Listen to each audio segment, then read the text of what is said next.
예, 오늘 본문에 있는 말씀을 통해서 에바브라의 헌신을 아시나요? 그런 제목 가지고 말씀을 살펴보겠습니다.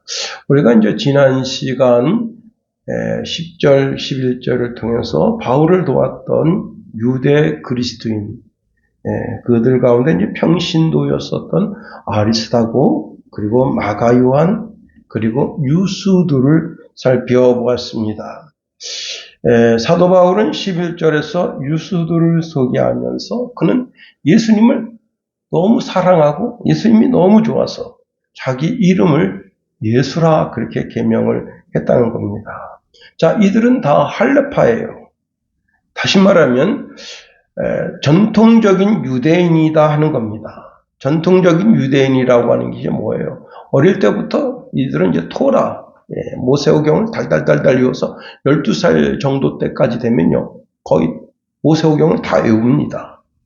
그 말씀을 외우고 듣고 그렇게 자랐습니다. 그러니까 뼛속까지 그 유대교 사상이 자기 심령을 지배하는 거죠. 자, 그 유대교 사상 중에 핵심적인 게 뭐예요? 율법을 몸으로 지켜낸다 하는 겁니다. 그 율법을 몸으로 지켜낸다고 하는 것 중에 이제 가장 강력한 게 할례죠. 그러니까 이들은 할례당이에요. 할례파입니다. 그런데 이들이 복음을 받아들이고 오직 예수 그리스도를 구주로 믿음으로만 구원 얻는다. 이 신득이 신앙으로서 그 할례당, 유대교를 버리고 그리스도인들이 된 사람이다 하는 겁니다.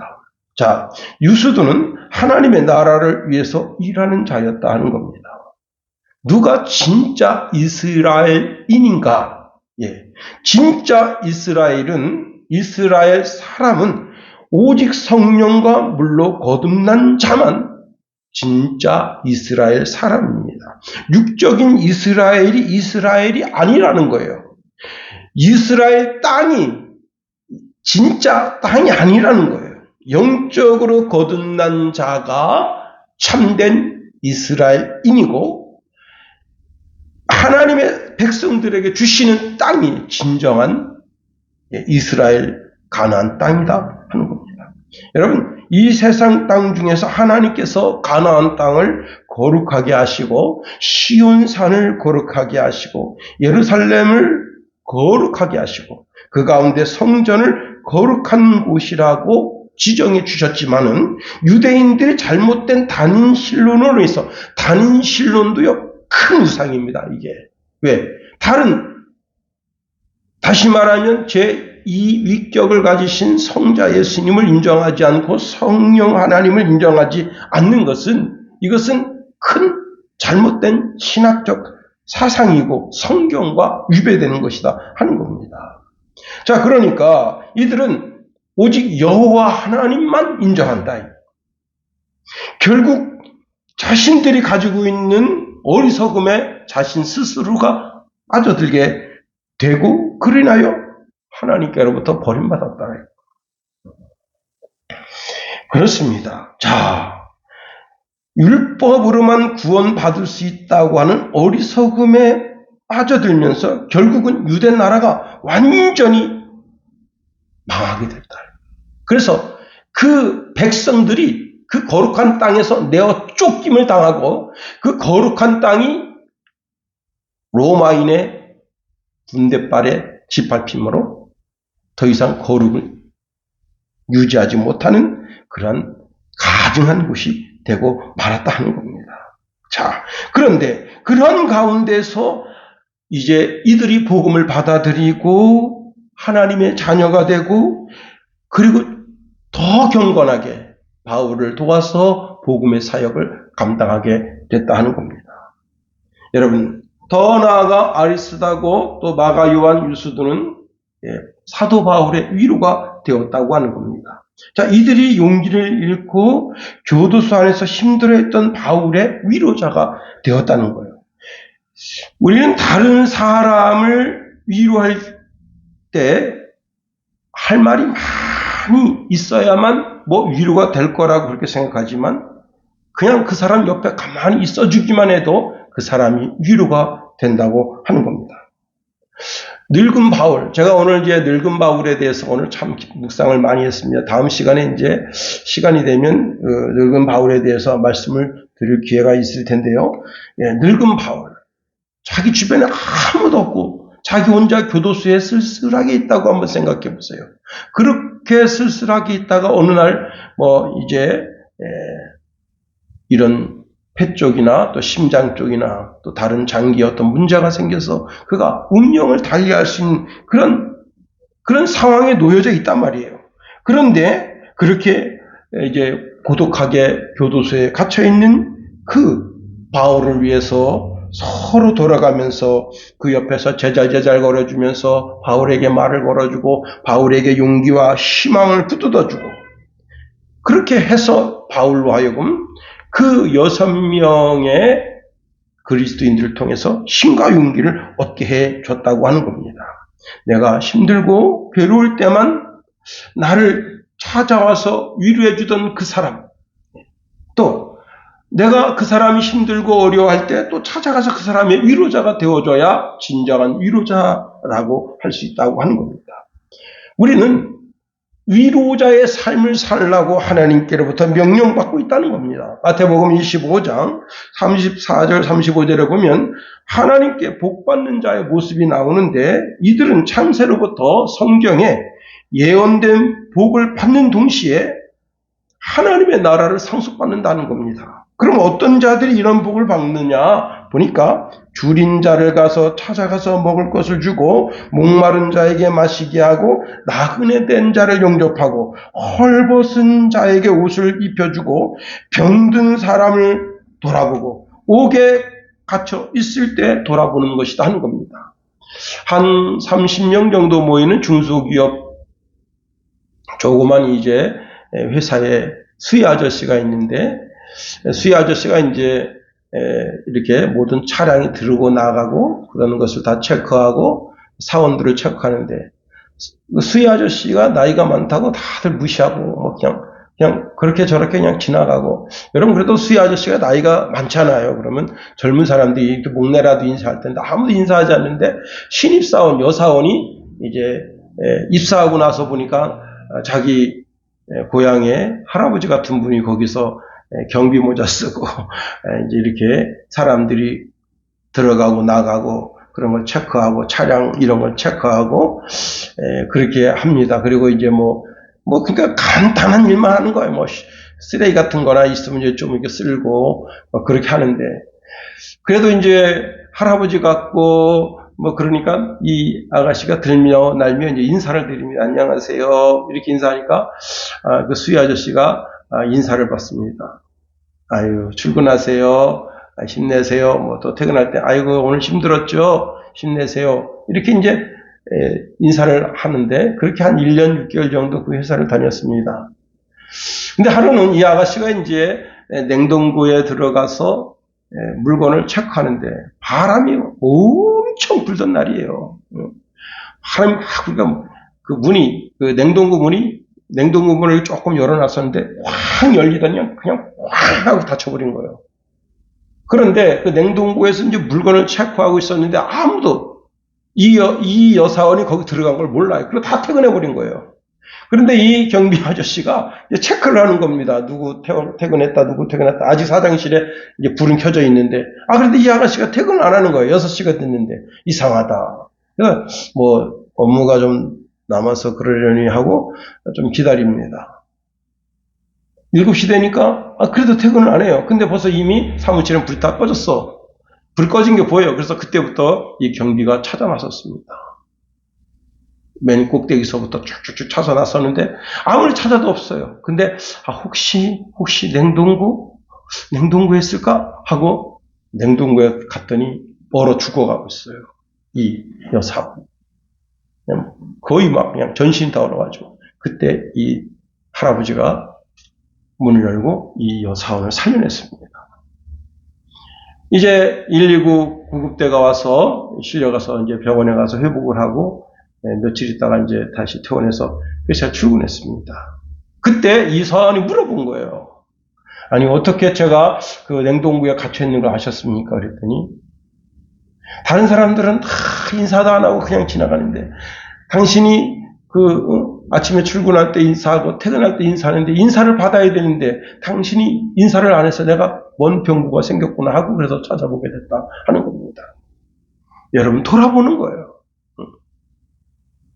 내 이웃을, 내 형제를, 내 친구를 돌아보는, 우리가 이 땅에서 위로자 돌아보면서 그 사람 옆에 가서 조곤조곤 이야기하면서 그 사람의 형편과 처지를 이야기하고 나의 형편과 처지를 이야기해서 여러분 우리가 이렇게 서로의 위로를 전하게 될 때 그 위로를 통해서 마음이 경건해지고 단단해지고 이 험한 세상을 살아갈 용기를 얻게 되는 겁니다. 그런데 이 세상의 진정한 위로자는 하나님 자신이시다 하는 거예요. 하나님은 성전에서 슬퍼하는 자에게 그로 하여금 웃게 해주신다는 거예요. 그에게 화관을 씌워주신다. 죄에 앉아서 회개하는 자에게 기쁨을 주시고 기름을 부어주시고 슬픔 대신 찬송의 옷을 입혀주시고 근심 대신에 의의 나무가 되게 하신다. 곧 여호와 하나님을 하나님으로 삼는 자에게 이런 복을 주신다 하는 겁니다. 자, 오늘은 이제 우리가 3명의 할례파 유대인을 살펴봤는데 오늘부터는 이제 이방인 중에 그리스도인이 되어서 바울을 도왔던 첫 번째 인물인 에바브라에 대해서 한번 살펴보려고 하는 겁니다. 바울 서신을 보면 에바브라라고 하는 사람이 오늘 본문에 나오지만 에바브라 디도라는 사람도 있어요. 그래서 이 두 사람이 같은 사람인가 이렇게 오해하기 쉽습니다. 그런데 에바브라와 에바브라 디도는 전혀 다른 사람이다 하는 겁니다.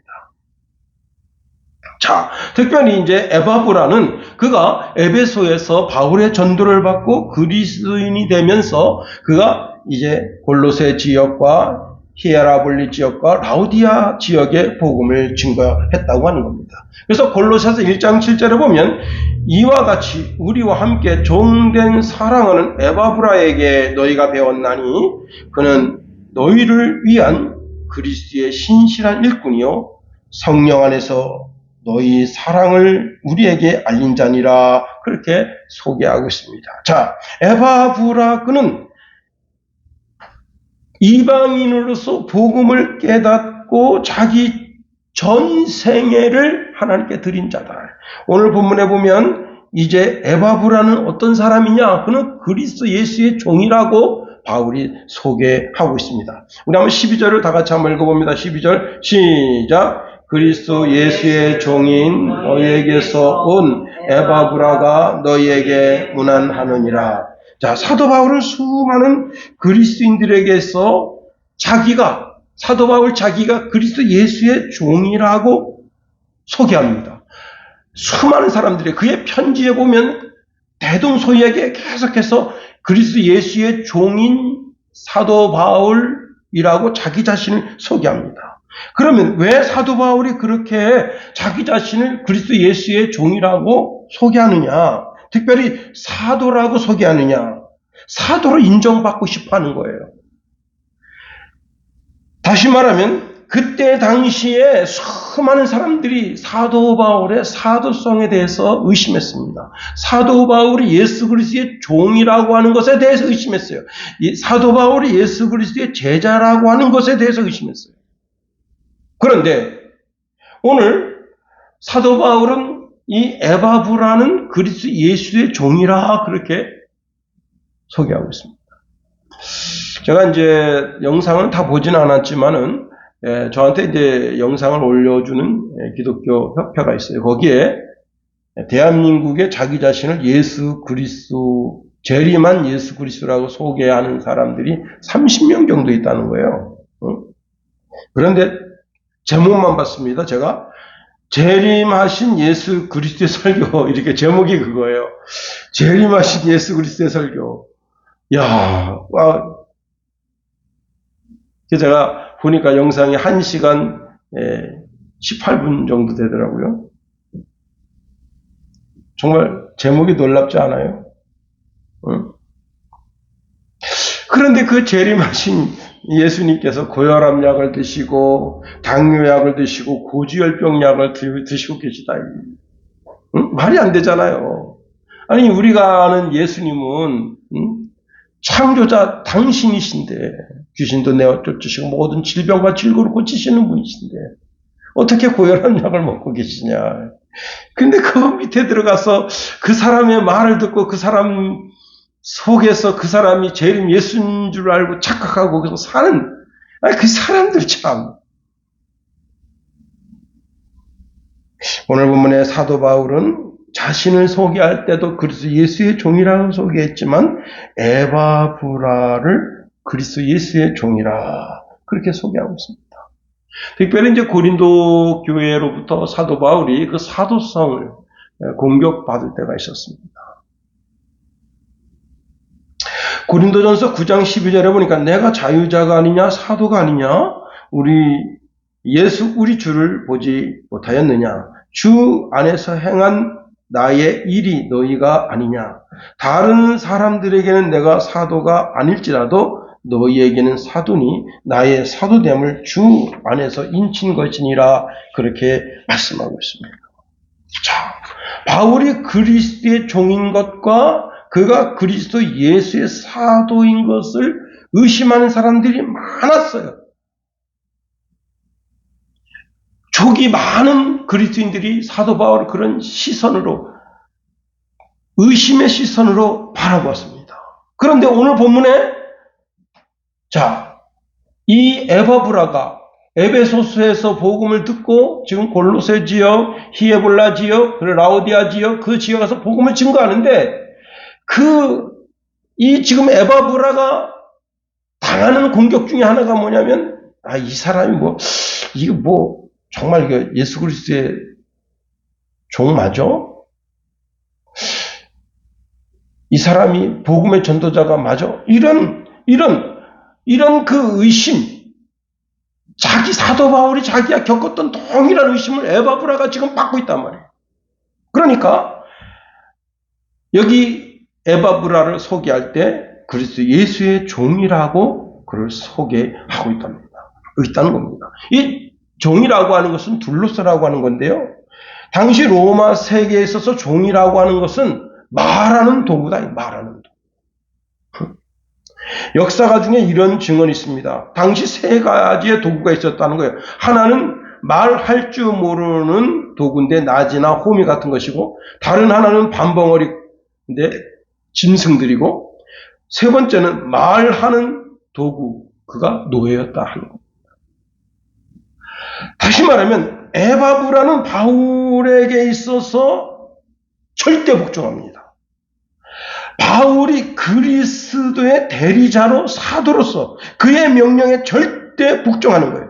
예수님은 하나님 말씀에 절대 복종하는 거예요. 절대 복종은 그리스도가 어떻게 그 복종을 나타냈는가 하면 십자가의 죽음으로 말미암아 그 어둠의 세력이 예수님을 마음대로 난도질하도록 예수님이 자기 자신을 내어주게 된 거예요. 그래서 하나님 말씀에 복종하고 겟세마네 동산에서 이 잔을 내게서 옮기시옵소서 그러나 내 뜻대로 마옵시고 하나님 뜻대로 하게 하옵소서라고 고백하면서 결국은 거기서 붙잡히시고 이제 빌라도의 법정, 가야바 법정에서 오고 가시면서 그렇게 고통과 고난을 겪으시고 그리고는 십자가에 죽으셨다. 십자가에서 죽기까지 복종하셨다. 다시 말하면 에바브라는 예수 그리스도의 종으로 그 하나님 말씀에 절대적으로 복종하는 그런 하나님의 사람이다 라고 바울이 인정하고 있다는 겁니다. 자, 예수님께서 그렇게 이제 철저하게 하나님 말씀에 순종할 때 하나님은 어떻게 하셨어요? 그를 지극히 높여서 하늘과 그리고 땅과 땅 아래에 있는 모든 피조물들이 영적인 것과 영적이지 않은 모든 것들이 다 모든 피조물들이 그 발 앞에 무릎을 꿇게 하셨다 하는 겁니다. 그렇습니다. 여러분, 우리가 복종하는 복종은 사람에게서가 아니고 오직 하나님에게서 그리스도 예수의 말씀에 의지해서 복종하는 복종이다. 세계 1차 대전 때요, 전쟁에 찬성한 독일의 98명의 지성인 가운데 상당수가 신학자였다는 겁니다.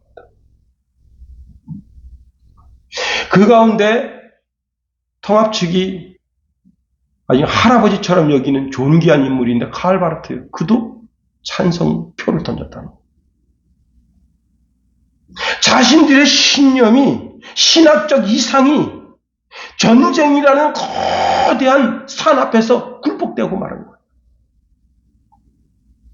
세계 2차 대전 당시에 본 해퍼라고 하는 사람은 자유주의 신학사상을 가르쳤던 대부분 스승들이 히틀러 앞에서 고개를 숙이는 것을 보면서 자유주의 신학의 약점은 그리스도의 자리를 결정할 권리를 세상에 넘겨주었다 하고 개탄했다고 하는 겁니다. 우리나라 일제강점기 때 신사참배를 하면서 얼마나 많은 목사들이, 여러분 잘 몰라서 그렇죠. 목사들이 목사를 고발하는 거예요. 이 새끼 신사참배 하는 새끼라고.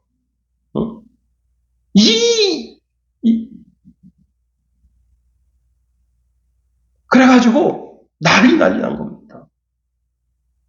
목사가 목사를 잡아 죽이는 거예요. 장로가 장로를 잡아 죽여. 저 장로 말이야 신사참배 안 하는 장로라고.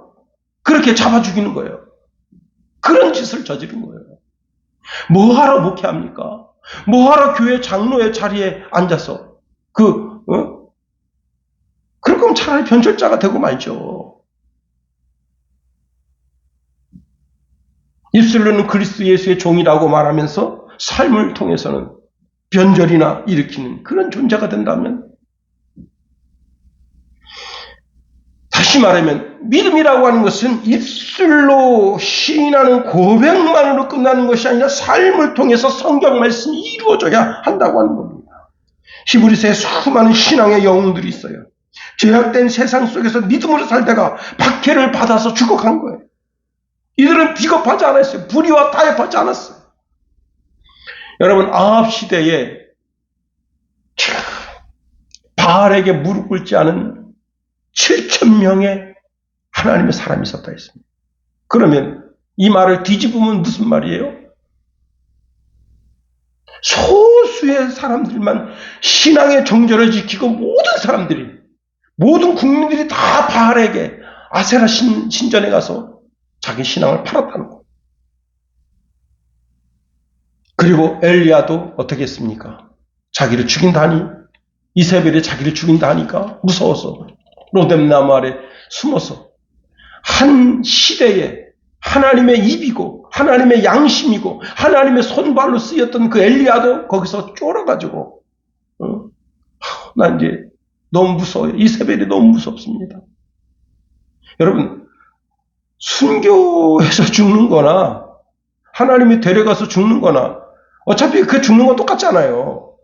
그런데 자기 몸에서 목이 떨어져 나가는 그 죽음을 무서워한단 말이에요. 그래서 하나님 차라리 그 이세벨의 칼에 죽는 것보다 하나님께서 저를 오늘 심장마비로 저를 데려가시면 안 되겠어요. 이야, 여러분, 엘리사 선지자도 그렇게 쫄려있다. 여러분, 우리가 소극적인 신앙인이 되면 안 됩니다. 입술로는 그렇다 하면서 어떤 사람이 저 사람은 그리스도인이야 이렇게 말한다면 그 사람은 그리스도 예수의 말씀이 내 입술로, 내 양심으로, 내 삶을 통해서 실천되어지는 사람이어야 하는 겁니다. 그렇습니다. 두 번째로, 에바브라는 어떤 사람이냐? 신실한 일꾼이래요. 신실한 일꾼. 17절 말씀, 골로새서 1장 17절 한번 읽어봅니다. 앞으로 성경을 좀 넘겨서 골로새서 1장 17절 다 같이 한번 읽어봅니다. 시작. 이와 같이 우리와 함께 종된 사랑하는 7절 골로새서 1장 7절 시작. 이와 같이 우리와 함께 종된 사랑하는 에바브라에게 너희가 배웠나니 그는 너희를 위하여 그리스도의 신실한 일꾼이요. 자, 에바브라는 그리스도의 신실한 일꾼이었다는 거예요. 그가 골로새 지역의 수많은 영혼을 사랑했다는 겁니다. 그 사랑으로 인해서 신실하게 복음을 전하게 됐다고 하는 겁니다. 여기 신실하다라고 하는 말은 공동번역에 보니까 우리를 대신하여 라고 번역하고 있습니다. 다시 말하면 이 사실 이 골로새 지역이나 라우디게아 지역이나 히에볼라 지역은 바울이 복음을 증거하지는 않았습니다. 여기는 다 지금 에바브라가 복음을 증거한 지역이에요. 그런데 바울을 대신해서 그 바울의 그 전도팀을 대신해서 이 지역에 가서 복음을 활발하게 증거함으로 말미암아 골로새 교회가 또 라우디게아 교회가 그 다음에 히에볼라 지역의 교회가 세워지게 되는 역사를 만들어냈다는 거예요. 다시 말하면 그가 아주 신실하게 그 복음을 잘 증거함으로 말미암아 교회들이 세워지고 그 신실성을 통해서 사도 바울의 동역자로 인정받았다고 하는 겁니다. 여러분, 그리스도인에게 있어서 정말 필요한 것이 뭐냐면 신실함이에요. 신실함은 그리스도인의 인격이어야 되고 삶의 미천이어야 되고 생활의 기초가 되어야 한다. 참된 성도의 모습이 신실성에 있다는 겁니다. 신실성은 그리스도인의 생명이다 하는 거예요. 말만 번지르르하게 한다고 해서 신실성이 드러나는 것이 아닙니다. 말과 행동에 일치된 겉과 속이 같아야 되는 거예요. 최근에 이제 중국 그 해저 케이블 수선선이 그런 거에 있는 것도 처음 알았어요.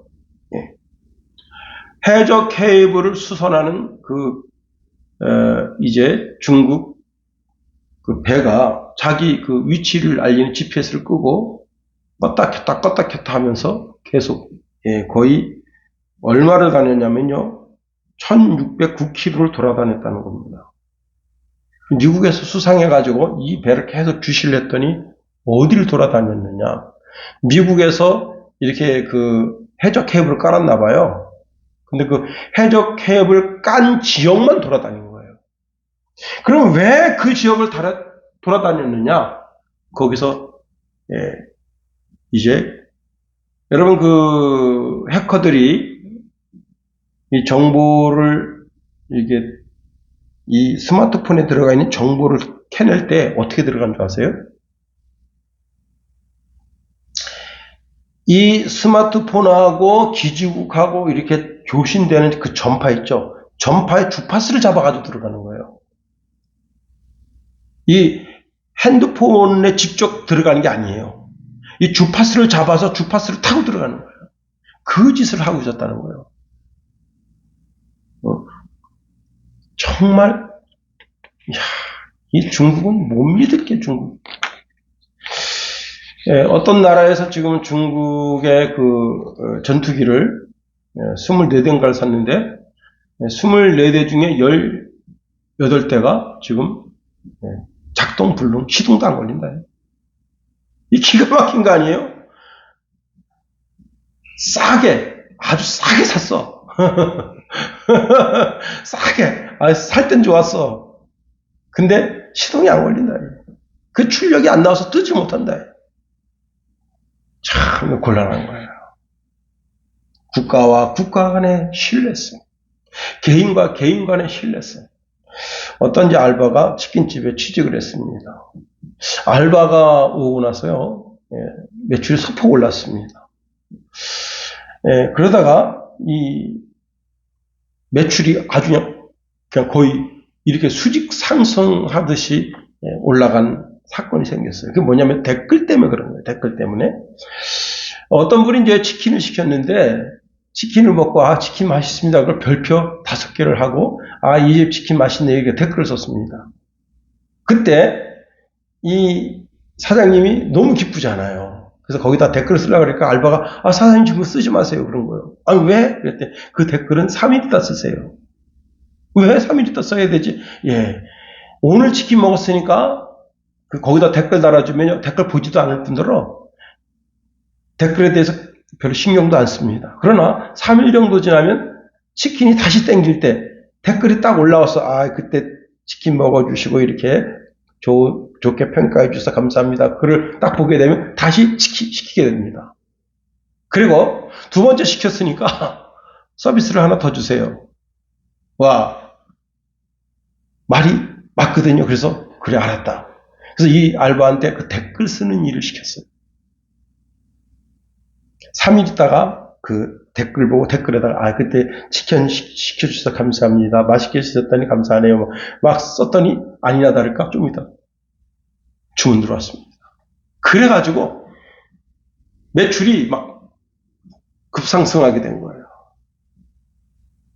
이 알바가 조그만 아이디어를 냈는데 그 아이디어를 가지고 회사가 일어나니까 제2 치킨점을 낼 때 이 알바를 거기다가 사장으로 보냈다. 너 거기서 멋지게 한번 해봐라. 여러분, 신실함이 어디서든 드러나야죠. 세상 사람도 신실성을 높게 평가해 주는데 하물며 그리스인이겠는가 하는 겁니다. 여러분, 더 나아가 신실성에는 반드시 뭐가 와야 되냐면 정직이 와야 되는 거예요. 여러분, 신실하긴 신실하는데 도둑질하는데 신실해 보세요. 신실하긴 신실하는데 나라 돈 빼먹는데 신실해 보세요. 여러분, 그럼 되겠어요? 여러분, 최근에 한 가수가 음주운전하고 10일 이상 거짓말로 일관하다가 결국은 CCTV 앞에서 굴복했습니다. 왜? 모든 술집엔 다 CCTV가 있어요. 응? 그 CCTV로 계속 찍고 있어요. 그 CCTV 전부 수거해 가서 당신 이래도 발뺌하겠냐 그러니까 찍소리 못하고 거기다가 굴복한 거예요. 여러분, 거짓말하는데 신실하다. 문제는 이제 모든 행사가 취소되고 그 사람이 지금 광고 맺었던 게 다 캔슬되고 위약금을 물어주고 지금 몇백억 물어줘도 될까 말까다. 여러분, 차라리 그때 음주운전 하면 안 되지만 했으면 그 순간에 죄송해요. 명함 주고 연락 주세요. 그리고 갔으면 아무 문제 안 생겨요. 그 자리 이탈했기 때문에 문제됩니다. 그냥 그 자리에서 명함 딱 주고 죄송합니다. 연락 주세요 하고 바빠서 술 냄새 나지만 어쩔 수 없잖아요. 그죠? 그러면 그 택시기사가 어떡하겠어. 금권 하나 올렸네. 한 열흘 동안은 이제 병원에서 딩가딩가 하고 돈 한 2, 3천만 원 뜯어낼 수 있겠네. 1억 뜯어내면 어떻습니까? 이거 이 사람 망하게 된 거예요. 우리는 정직함에 성실해야 됩니다. 죄 지을 수 있어요. 빨리 회개하고 바른 길로 가는 그런 그리스도인의 삶이 요구된다는 겁니다. 세 번째로, 이 에바브라는 어떤 사람이었느냐? 그는 모범적인 기도 생활을 하는 사람이었다는 겁니다. 12절 중간절에 보면 그가 항상 너희를 위하여 애써 기도하여 너희로 하나님의 모든 뜻 가운데서 완전하고 확신 있게 서기를 구하나니 말씀하고 있습니다. 에바브라는 기도하는 사람이었다. 제가 이제 부목사 때 그날 엄청 피곤했어요. 새벽 예배 가가지고 조금 기도하고 이렇게 자고 있는데 어떤 분이 기도하는데 그 기도 소리가 들리더라고. 그래서 뭘 놓고 기도하나 이렇게 기도 소리를 한 10분 정도 넉넉히 들어본 적이 있어요. 근데 근데 강아지까지 놓고 기도하더라고. 강아지 이름 뽀삐인데 뽀삐가 밥을 안 먹어서 참 저 뽀삐가 누구지? 그런 것까지 기도하고 앞집 옆집 나하고 쌓았는데 그것도 기도하고 참 여러분 기도하면서 남 기도하는 걸 살짝 듣는 것 된 게 굉장히 재밌습니다. 한 장로님이 이제 노예에 다녀온 다음에 새벽 예배에 나와서 기도하는데 2시간 동안 하나님 죄송합니다. 용서해 주세요. 2시간 동안 그것만 했대요. 그때 이제 그분이 그때 이제 강도사님인데 저한테 그러는 거예요. 아, 그 장로님 뭔 죄를 졌을까? 어떻게 2시간 동안 한 가지 기도만 하나님 죄송합니다. 용서해 주세요. 어떻게 그걸 2시간 동안 이렇게 하지? 예. 근데 왜 남의 기도나 듣고 있냐?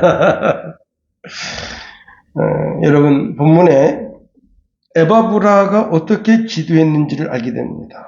그는 골로새 교회 성도들 또 라우디게아 교회 성도들, 히에볼라 교회 성도들을 위해서 한 사람 한 사람 그 이름을 호명해가면서 하나님 앞에 기도한 거예요. 기도에 열심을 낸 거예요. 여러분 열심히 여기 특별히 이제 애써라는 단어가 있는데 애써라는 단어가 뭔가를 얻기 위해서 기도했다는 거예요. 뭔가를 얻기 위해서. 뭔가 어떤 목적을 이루기 위해서. 그가 애써가면서 기도했는데 자, 뭘 애써가면서 기도했느냐. 여기 오늘 본문의 말씀에 보면요. 너희로 하나님의 모든 것 가운데서 완전하게 서기를 구하노니 그랬습니다. 완전하고, 이 완전하고라는 단어는 희생 제물에 관한 단어인데 하나님 앞에 제물이 올려질 때 흠이 없고 최고의 기능을 가진 상태를 가진 것을 말하는 겁니다. 다시 말하면 여기서 강조점이 뭐냐면 완전하다는 거예요. 손상이 하나도 없다는 거예요. 우리가 불현듯 하나님 앞에 섰을 때 흠도 점도 티도 없이 서는 상태. 다시 말하면 지금 에바브라는 그 골로새 교회 성도가 어느 날 자기가 하나님 앞에 딱 섰을 때 하나님 보시기에 정말 아름답고 흠이 없는 그런 성도의 모습으로 서게 되게 되기를 간절히 기대하는 마음이 컸다는 겁니다. 특별히 이 완전하고라고 하는 이 단어는 어떤 단어인가 하면 종말론적인 단어예요. 종말론적인. 최종적으로 하나님 심판대 앞에 섰을 때 오직 예수 그리스도의 피의 공로로 말미암아 온전하게 서 있는 성도의 모습, 더 나아가 나의 삶이 그리스도의 말씀과 일치된 삶의 흔적이 있을 때, 그때 더 나아가 여러분 여기 두 번째 에바브라가 이 골로새 교회나 히에볼라 교회나 라우디아 교회를 위해서 이렇게 애써가면서 기도하는데 확신 있게 서기를 구했다 했습니다. 확신 있게 서기를 구했다.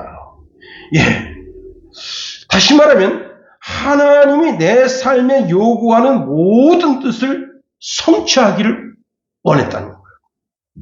예수님도 하나님 아버지의 뜻을 완전히 성취하기 위해서 자신의 삶을 드린 것처럼 우리도 하나님 아버지의 온전하신 뜻을 성취하기 위해서 내 삶 가운데 나 자신을 온전히 하나님 앞에 드려야 되는 거예요. 그런데 하나님 아버지의 온전하신 뜻이 뭐냐? 서로 사랑하라는 겁니다. 우리는 사랑의 대상이 이게 특정 지어질 때가 많아요. 그러나 하나님은 원수라도 사랑하라는 거예요. 원수가 날 박해한다면 그 박해하는 사람을 위해서 복을 빌어주라는 거예요. 축복하고 저주하지 말라는 거예요. 또 기뻐하는 사람들과 함께 기뻐하고 슬퍼하는 사람들과 함께 슬퍼하고 마음을 늘 겸손하고 비천한 사람이라도 함께 어울리고 그렇죠. 스스로 잘난 척 지혜로운 척 하지 말라는 거예요. 누가 나에게 악하게 굴해도 악으로 갚지 말라는 거예요. 그리고 모든 사람과 화평하고 그리고 하나님께 그 왼수 같은 작자를 받기라는 거예요. 왜? 하나님이 이렇게 말씀하십니다. 네 원수가 굶주렸거든 그에게 먹을 것을 주고 목말라 하거든 마실 것을 주어라. 그렇게 하면 그것은 내 원수의 머리 위에 불타는 숯불을 올려놓는 것과 같아서 그로 하여금 크게 뉘우치게 하는 계기가 될 것이다. 시간이 많이 갔지만은 이 설교를 2번 나눠서 할까 하다가 한 번에 하니까 좀 시간이 좀 갑니다. 네 번째로 이 에바브라는 어떤 사람이었느냐? 많이 수고하는 사람인데, 많이. 13절 말씀에 이렇게 말씀하고 있네요. 그가 너희와 라오디게아에 있는 자들과 히에라볼리에 있는 자들을 위하여 많이 수고하는 것을 내가 증언하노라. 많이 수고했다. 여러분, 아주 희생적인 봉사를 했다는 겁니다. 설렁설렁 일하고 돈이나 타가는 사람 많습니다. 최근에 여러분 성관이 정말 공직자들이 이렇게 썩어도 되는가, 참 가슴 아프죠. 깜짝 놀란 게 뭐냐면 그 자기 새끼가 뭐냐면 지방공무원이에요. 지방공무원. 지방공무원은 그 지방에서만 돌아다녀야 돼요. 그런데 이거를 국가공무원으로 끌어올린 거예요. 어떻게 해서든지 지방공무원으로 가 있으면 그 국가공무원을 끌어올려가지고 그 자리에서 편안하게. 그리고 그 새끼가 어떡하냐면 선거 때만 되면 어디 아프다고 병가를 내고 없어져 버려. 선거를 한 번도 안 치른 거예요. 8년인가 됐는데 한 번도 안 치렀어. 뭐 선거 때만 되면 딱 어디로 가고. 그래서 그 사람을 충원하기 위해서 계속 뽑아대는 거예요. 사람을. 야, 이거 진짜 설렁설렁 일하고 돈이나 타고 그 돈으로 말이죠. 야, 해외 유학 가고 1년 동안 유학을 갔다 왔어. 야, 대단한 거예요. 계속 월급 받아가면서. 그러면 안 되는 거예요. 여러분, 에바브라는 성격상 그렇게 하지 못합니다. 여기 여러분 수고하여라고 하는 말은 전쟁터에 나간 병사가 자기가 살기 위해서 최선을 다해서 싸우는 거예요. 적을 죽이지 않으면 내가 죽어. 이게 이 수고하여라는 단어가 바로 그런 뜻이에요. 내가 적을 죽이지 않으면 내가 죽어. 그러니까 자기가 살기 위해서 어떻게 해야 되는 거예요? 정말 젖먹던 힘까지 다 끌어올려서 그 전쟁에 임하는 거예요. 어떤 목회자가 이제 교회를 사임하게 되었는데 그 이유가 아주 별 볼 일 없는 이유였어요. 그게 뭐냐면 그 교회 권사 딸이 이제 학기를 마쳤습니다. 근데 기숙사에서 짐을 빼게 된 거예요. 그래서 짐을 빼려니까 여러분 지금은 이제 자동차가 대중화가 됐지만 10년 전, 20년 전, 30년 전만 해도요. 자동차 굉장히 귀했어요. 그리고 이제 이 짐을 실으려면 차가 커야 되잖아요. 교회 차가 봉고차잖아요. 그레이스 또 그 옛날에는 15인승 이런 그러니까 짐 싣기가 편하니까 목사님한테 부탁을 드리는 거예요. 그래서 이제 권사님하고 그 목사님하고 이제 딸아이가 경기도 지방에 있는데 거기 이제 기숙사에 가서 짐을 실은 겁니다. 근데 이 딸아이가 엄마 나는 여기서 더 놀다가 오늘 저녁에 서울로 올라갈게 하고 그렇게 딸아이 없어지고 이제 서울에 왔습니다. 서울에 왔는데 오자마자 그 권사님 남편이 그 조그만 사업체를 경영하는데 빨리 들어와서 그걸 간 거예요. 그러니까 목사님 혼자서 그 집 앞에 간 거예요.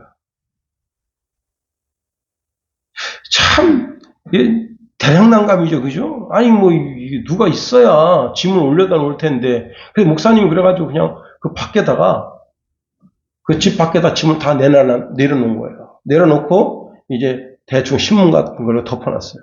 문제는 뭐냐면 그 목사님 가고 난 다음에 장대비가 온 겁니다. 근데 이게 다 짐이 뭐냐면 옷이에요. 옷책이에요. 예, 학생이니까. 그냥 비가 어마어마하게 와서 그냥 다 젖어버린 거야. 그리고 그 집 입구가 어떻게 생겼냐면 물이 이렇게 골려서 거기 넘어가는 그런, 그러니까 밑에 물이 흥건하고 그 권사님이 나중에 딱 와서 보니까 난리 난 거야.